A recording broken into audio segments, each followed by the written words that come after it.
నమస్తే అండి. నేను మీ కళ్యాణి. ఎలా ఉండారు? అందరూ బావుండారా? నేను చాలా బావుండాను. మీరు కూడా బావుండాలని మనస్ఫూర్తిగా కోరుకుంటున్నాను. ఈ వీడియో ట్యూస్‌డే షూట్ చేశాను. ట్యూస్‌డే 4 గంటలకు లేచాను. డైలీ అలారం పెట్టుకుంటాను కదా! వ్యాన్ వచ్చిన దగ్గర నుంచి డైలీ 4 గంటలకే లేస్తున్నాను. 4 గంటలకు లేచినా కూడా కరెక్ట్‌గా 7 గంటలకు వ్యాన్ వస్తుంది కదా! అదే టైంకి అక్కడికక్కడికి సరిపోతుంది. పిల్లల్ని రెడీ చేసి వాళ్ళకి బాక్సులు పెట్టి, వ్యాన్ వచ్చేసరికి గుమ్మం బయట నిల్చోండేసరికి కరెక్ట్ టైంకి అవుతుంది. ఇంకా కొంచెం తొందరగా 3:30కి లేద్దామా అని అనుకుంటున్నాను. మరీ 3:30కి లేస్తే నిద్ర సరిపోతుందా లేదా అనేసైతే అనుకున్నాను. మళ్ళీ పగలు నిద్రపోయినామనుకోండి రాత్రికి నిద్ర రాదు. మేలుకొని నేనొక్కదాన్నే ఉండాలి దెయ్యంలాగా కూర్చొని. అందుకని ఇంకా ఏం చేయాలో అర్థం కావడం లేదు. 4కి లేసినా పని అవ్వడం లేదు. ఇంకా చూడండి సింక్‌లో బోకులు అలానే ఉండాయి. రోజు నైట్ కడిగేసి పనుకుంటా కదా! మండే పిల్లలకి జ్వరం వచ్చింది. అంటే ముందు 2 రోజుల ముందు నుంచి ఎప్పుడైతే పిల్లలు స్కూలుకి వెళ్తున్నారో, పొద్దున్నే లేస్తారు కదా! వాళ్ళు 6 గంటలకు లేపుతాను. ఇక్కడ చలిగానే ఉంది. లైట్‌గా మంచు గూడా పడుతుంది. ఈ ఏరియా మొత్తం పొలాలు కదా! బాగా చెట్లే ఉన్నాయి. అందువల్ల ఏమో మంచు, చలి బాగానే ఉంది. తెల్లవారుజామున లేయడం వల్ల, అందులో వ్యాన్‌లో వెళ్ళడం వల్ల గాలికే ఏమో తెలీదు. పిల్లలకి జలుబు, దగ్గైతే వచ్చింది. జలుబు, దగ్గుతో పాటు ఇంకా జ్వరం కూడా వచ్చింది మండే నైట్. ఇంకా పిల్లలకి ఇంట్లో బాగాలేకుంటే మనసు బాగానే ఉండదు. వాళ్ళు బాగా యాక్టివ్‌గా ఆడుకుంటూ, తింటూ ఉంటే వాళ్ళని చూసి మనకి సంతోషమేస్తుంది. ఇంకా కూడా మనం కూడా యాక్టివ్‌గా పని చేసుకుంటాము. ఒక్కసారి ఇంట్లో పిల్లలు సిక్ అయిపోయారనుకోండి, ఇంకా ఆ రోజు ఏ పని చేయని బుద్ధి పుట్టదు. నాకైతే ఇంకా అసలే బుద్ధి పుట్టదు. పిల్లలకి ఫీవర్ అయి తగ్గి కొంచెం ఆడుకుంటూ, తింటూ ఉన్నారనుకోండి, నాకైతే ఇంకెక్కడలేని సంతోషం. నా మొహంలో గూడా ఇంగప్పుడే నవ్వొస్తుంది. ఇంకా మండే నైటు బోకులు కడగలేదు. పిల్లల్ని చూసుకుంటూ, వాళ్ళకి టానిక్‌లు వేసుకుంటూ, వాళ్ళకి హోంవర్క్‌లు రాపిచ్చాను. ఇంక వాళ్ళ దగ్గరే కూర్చోబెట్టుకొని మాట్లాడుకుంటూ ఇంకా పడుకోబెట్టేసాను. ఇంకా సింక్‌లో బోకులు ఇంకా కావాలంటే ట్యూస్‌డే మార్నింగ్ కడుక్కోవచ్చులే, కొంచెం లేట్ అయినా పర్వాలేదని జెప్పేసి మా ఆయనకి కావాలంటే లేట్‌గా చేయొచ్చు కదా! వీళ్ళకి జేసి పంపిద్దాంలే అనుకుని మండే నైట్ బోకులు కడగకుండా ఆపేసాను. ఇంకా మరుసటి రోజు మంగళవారం 4 గంటలకు లేచి, ఇంకా హాట్ వాటర్ హాఫ్ లీటర్ వరకు తాగాను. తర్వాత సింక్‌లో బోకులన్నీ కడిగి, బండ మొత్తం క్లీన్ చేశాను. ఇంక తర్వాత బియ్యం నానబెడుతున్నాను. ఇప్పుడు ఈ వీడియోకి వాయిస్ వచ్చేసి బుధవారం ఇస్తున్నానండి. పిల్లలకి జ్వరమయి తగ్గింది. మంగళవారమే తగ్గింది కొంచెం. టానిక్ వేసిన తర్వాత తగ్గిందిలెండి. కాకపోతే ఈళ్ళు ఇంకా హాఫ్ అన్ అవర్ 1 అవర్ పడుతుంది వ్యాన్‌లో స్కూలుకి వెళ్లి రావడానికి. అందుకు వాళ్ళు టయర్డ్ అయిపోయారు జర్నీ చేసి. నేను దానివల్ల వచ్చిందేమో అని అనుకుంటున్నా. తెల్లవారుజామున లేయడం వల్ల మంచు వల్ల జలుబు, జ్వరం దానివల్ల వచ్చిందో, లేదంటే వ్యాన్‌లో అంతసేపు ప్రయాణించడం వల్ల వచ్చిందో ఈ రెండే కారణం ఉంటాయి నాకు తెలిసి. ఇంక మంగళవారం పొద్దున్నే సొరకాయ పుల్లగూర అయితే చేస్తున్నాను. ఫస్ట్ పిల్లలకి అన్నము, సొరకాయ పుల్లగూర ఇది చేసి పెడుతున్నాను. ఎందుకంటే మా ఆయన వెళ్ళేది 8:30కి. ఆయనకి కొంచెం లేట్‌గానే చేయొచ్చు. మామూలుగా రెగ్యులర్‌గా నేను డైలీ అయితే మా ఆయనకి, పిల్లలకి కలిపి చేస్తాను. ఎక్కువ వంటకాలు చేయాలి గదా! అందుకనేసి తొందరగా ఈ 2 కలిపి చేస్తాను ఇద్దరికి కలిసి. కానీ ఆ రోజు మాత్రం మా పిల్లల వరకే చేస్తున్నాను. ఇంకిక్కడొచ్చేసి సొరకాయ పుల్లగూర చేస్తున్నాను. సొరకాయ పుల్లగూర మా మహేష్‌కి ఎంత ఇష్టమో వెజిటబుల్స్ చాలా తింటారు ఇద్దరు కూడాను. అసలు వెజిటబుల్స్ తినే దాంట్లో పులి అని చెప్పొచ్చనమాట. వెజిటబుల్స్ బాగా తీసుకొని తినేస్తారు. ఇంకా సొరకాయ పుల్లగూరలు, పచ్చళ్ళు, అలాగే సాంబార్లంటే చాలా ఇష్టం. మసాలా కూరలు కూడా. ఇంకా నేను చేసిన ఈ సొరకాయ పుల్లగూర అంటే మా మహేష్‌కి ప్రాణం చెప్పాలంటే. ఆ రోజు జలుబు, దగ్గు, జ్వరం అని చెప్పా కదా! అయినా సరే కడుపు నిండా తృప్తిగా తిన్నారు పిల్లలు. సొరకాయ పుల్లగూర కూడా చాలా బాగా కుదిరింది. నేను మా స్టైల్‌లో మా ఊర్లో ఎలా చేసుకుంటానో అలా చేస్తాను. చాలా సింపుల్‌గా తయారు చేసుకోవచ్చు. టేస్ట్ కూడా ఎక్సలెంట్‌గా ఉంటుంది. రాగి సంగటికి కానీ, వేడి వేడి అన్నంలోకైనా, చద్దన్నంలోకైనా బావుంటుంది. బయటే ఉంచినా కూడా 2 ఏళ్ల పాటు ఉంటుంది. అస్సలు పాడవదు. సొరకాయలు, అలాగే టమోటాలు, పచ్చిమిరపకాయలు, కొంచెం చింతపండు, కొంచెం పసుపు, ఉప్పు, నీళ్లు వేసి కుక్కర్‌లో పెట్టేసాను. అవి ఒక 4-5 విజిల్స్ రానిచ్చాను. బాగా మెత్తగా ఉడికితే బావుంటుందనేసి. మరి ముక్కేం అంతగా చెదిరిపోదు. బానే ఉంటుంది. ఆ 5 విజిల్స్ వచ్చినా కూడా. ఆ కుక్కర్‌లో మూత పెట్టేసి ఇంకా స్టవ్ పైన పెట్టేసాను. ఇంకా ఇంట్లో కసువు మొత్తం తోయేస్తున్నాను. బయట కూడా తోస్తున్నాను. ఇంకా గేట్ తీయలేదు. అక్కడ కార్ పార్కింగ్ ఏరియా దగ్గర మాత్రం తోస్తున్నాను. ఇంకా అప్పటికే కొంచెం మబ్బుగానే ఉంది చూడండి. అంతగా ఏమీ తెల్లారలేదు. తెల్లారిన తర్వాత ఇంక గేట్ తీసి బయట కూడా కడిగేస్తున్నాను. ఈలోపు నేను పిల్లలకి వాటర్ బాటిలు, అలాగే స్నాక్స్ బాక్సులు పెట్టేసాను. ఇంకా ముగ్గు చూసారా? ఇంక ఇదే ముగ్గండి డైలీ. ఎందుకంటే అక్కడ అది పోలేదు, ఎంత కడిగినా కూడా. చూడండి, కడిగినా కూడా పోవడం లేదు. పెయింట్ వేసిట్టు బాగా అంటుకుపోయింది.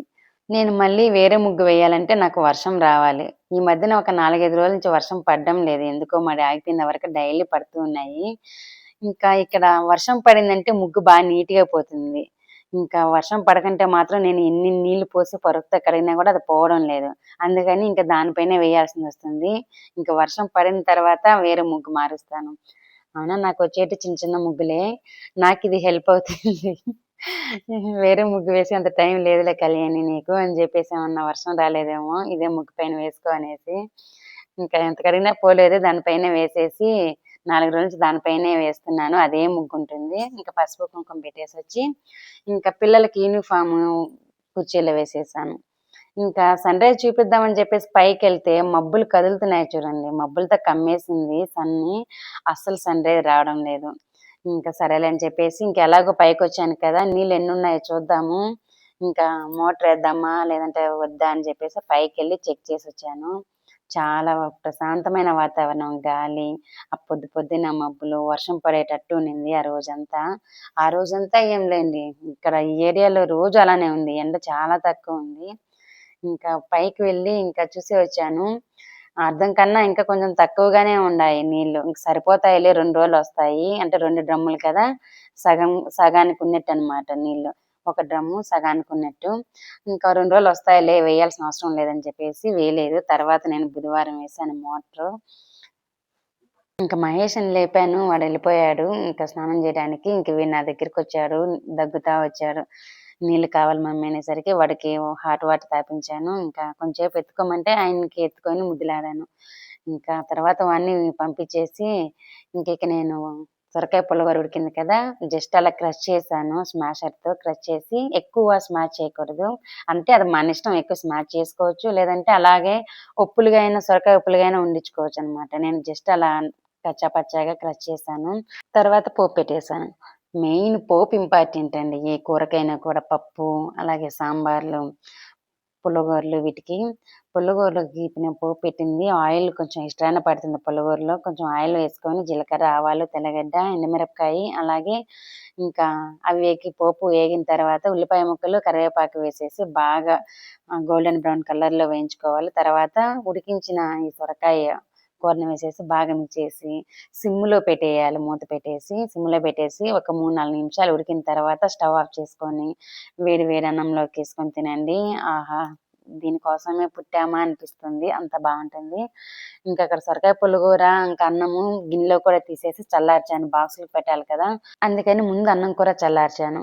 తర్వాత పిల్లలకి యూనిఫార్మ్ ఎయ్యేసి టానిక్‌లు గూడా యేసాను. ఇంకా తర్వాత తినిపించాను. తినిపించేసిన తర్వాత వ్యాన్ కూడా వచ్చింది. వ్యాన్ ఎక్కి పంపించేసాను. తర్వాత ఒక హాఫ్ లీటర్ వరకు వేడి నీళ్ళల్లో నిమ్మకాయ, సాల్ట్ వేసుకొని తాగాను. ఇంకా నువ్వులు నానబెడుతున్నాను. స్నాక్స్‌కేమైనా పెట్టడానికి కావాలి కదా! స్కూలుకి వెళ్తున్నారు. అందుకు నువ్వులు ఉండలు చేద్దామనేసి రాళ్ళు, ఇసుక లేకుండా వెంటనే నీళ్ళల్లో పోసేసి బాగా నీట్‌గా కడిగిన తర్వాత గాలించేస్తే రాళ్ళనేది వచ్చేస్తాయి.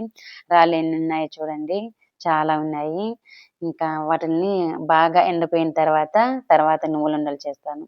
ఇంక ఇల్లంతా మాప్ పెట్టేసాను. ఇంకా నువ్వులు కూడా వడేసాను. అవి వడేస్తూ ఉంటాయిలే అని నీళ్ళు ఉడికిపోతూ ఉంటాయిలనేసి నేను ఒక ఉసిరికాయ, మామిడి పండు తిని ఎక్సర్సైజ్ చేసుకోవడానికి వెళ్ళాను. ఇక్కడ చూసారా, షీట్ వేపించాం కప్పలు, పాములేం రాకుండా. Transparent sheet ఏపిచ్చాను. గ్లాస్ టైప్‌లో ఉంటుంది. అది చూపిస్తున్నాను. చూపిచ్చి పైకెళ్ళి ఎక్సర్సైజ్ చేసుకుంటున్నాను. ఇంకిక్కడ చూడండి, వాతావరణం ఎలా ఉందో, మబ్బులు, గాలి చాలా బాగుంది. నేను కిందకి దిగొచ్చేసాను. అప్పుడు టైం 12 అయింది. అంటే 10 గంటలకు పైకెళ్ళి ఇంకా అలా ఎక్సర్సైజ్ చేసుకొని 12కి దిగొచ్చేసాను. ఇంకా కొద్దిసేపు తింటా టీవీ చూద్దామనుకుంటే కరెంట్ లేదు.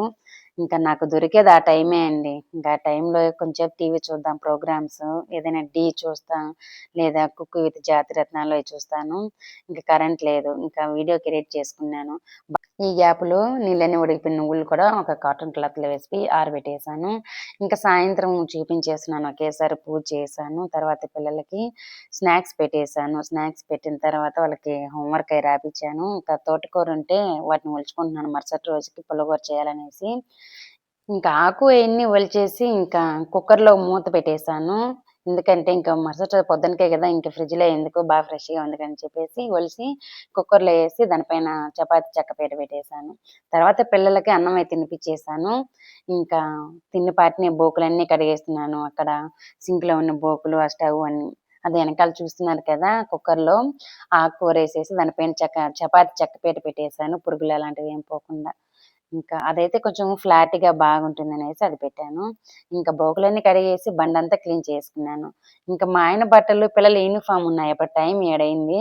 ఐరన్ చేసి పడుకుందాంలే అని చెప్పేసి ఐరన్ బాక్స్ తీసుకొని ఐరన్ చేస్తే అదెక్కడ పని చేస్తుంది? పని చేయలేదు. ఇంక తర్వాత ఏమి చేసేది లేక ఇంకా పిల్లలిద్దరికీ టానిక్ ఏసాను జ్వరాలకి, దగ్గులకి. ఇంకా 7 గంటలకి బెడ్‌రూమ్‌లోకెళ్ళిపోయాం పడుకోబెడదామని చెప్పేసి. వాళ్ళేమో 8:30 దాకా చేసి అప్పుడు పనుకున్నారు.